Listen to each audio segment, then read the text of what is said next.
morning. Today we'll study the first basic concept of heat transfer, that is conduction heat transfer. So in conduction heat transfer, it is primarily governed by the Fourier law of heat conduction.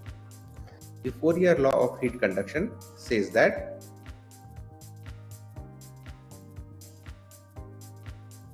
heat conduction primarily depends upon few fundamental aspects. So the rate of heat transfer Q is directly proportional to the surface, the area through which heat is traveling, or the perpendicular area for the heat flow. It is also proportional to the temperature difference between the two media and inversely proportional to the thickness through which heat is flowing. So in order to replace this sign of proportionality, we generally use a constant known as small k. This area will remain as it is.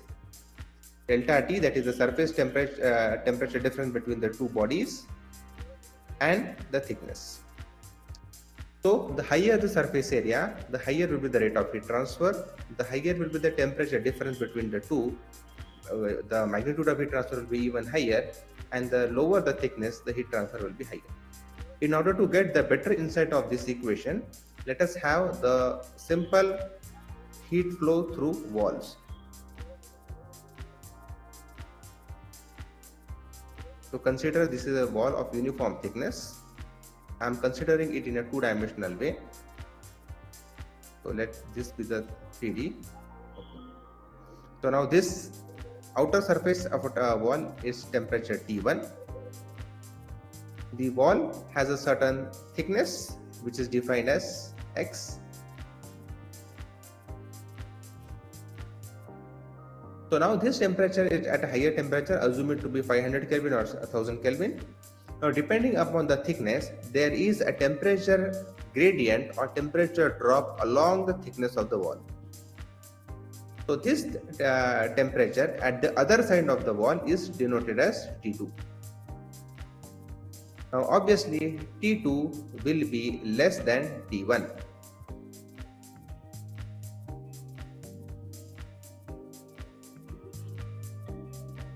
And this property through which heat is flowing, or this property is known as thermal conductivity. Now, depending upon the material of the medium through which heat is flowing, the magnitude of T2 will depend. So magnitude of T2 can be closer to T1, but it cannot exceed the magnitude of T1 in any case. So if the material through which heat is flowing is a good conductor of electricity or heat and electricity, in that case the magnitude of T2 will be very, very higher. For example, we have the thermal conductivity K value for copper, which is of the order of 395 watt per meter Kelvin. So one of the highest thermal conductivity for all engineering materials, followed by aluminium of the order of 205 to 206, followed by the conventional stainless steel SS304 of the order of 55 to 56. So these are the values of the thermal conductors, good thermal conductors. However, if we consider insulator or the poor conductor of electricity or heat and electricity, the value of K will be of the order of 0.001 or 0.02. So this particular magnitude of K will define the magnitude of T2. So this is related to the Fourier law of heat conduction. Let us take one simple problem. So in this problem,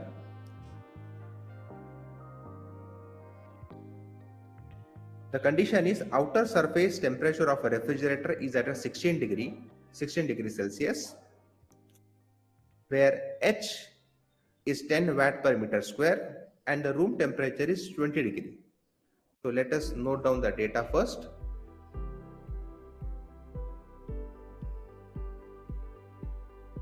So there is a refrigerator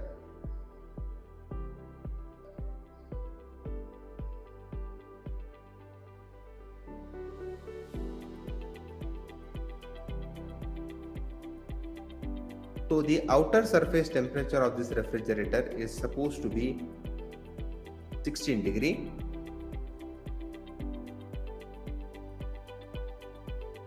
H, so H, that is heat transfer coefficient, is 10 watt per meter square Kelvin.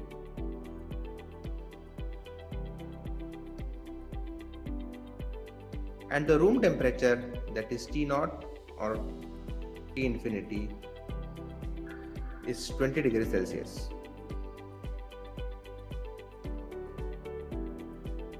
The sides are 3 centimeter thick. That means this wall is basically a 3 centimeter thick.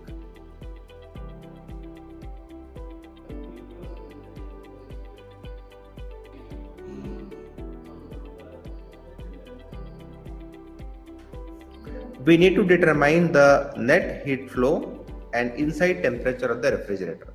That means somewhere here inside, what is the value and what is the net heat flow.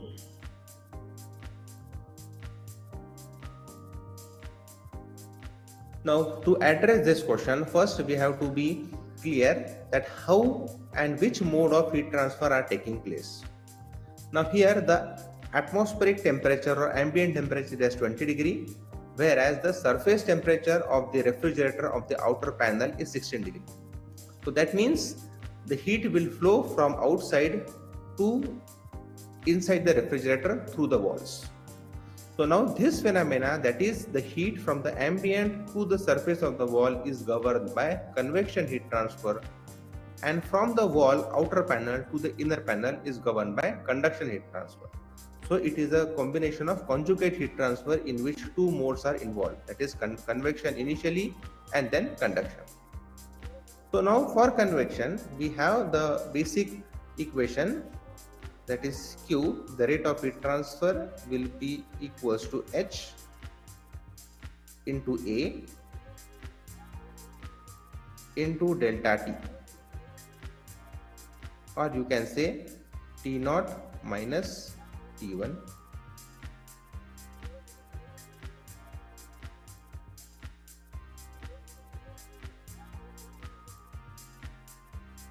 Now if we consider area, so now area by default we are not aware, and no data related to the height, width and thickness is given, so we have to consider by default area as 1. So H value is 10.